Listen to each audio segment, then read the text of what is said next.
Hello guys! Usapang pagkain tayo today. Meron kami na-discover dito sa banda sa May Gentry, Cavite.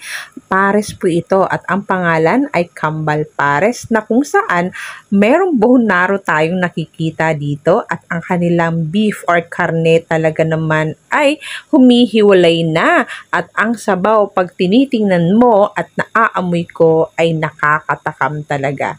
At dahil dyan, mag-order muna tayo. So habang hinihintay ang ating order, napansin ko na meron pang ibang choices dito.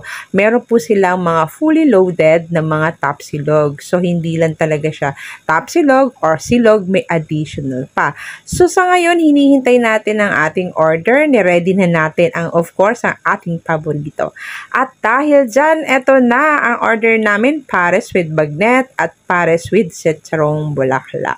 So, yummy yummy! Hindi na kami makapaghintay at matikpan ang ating pares.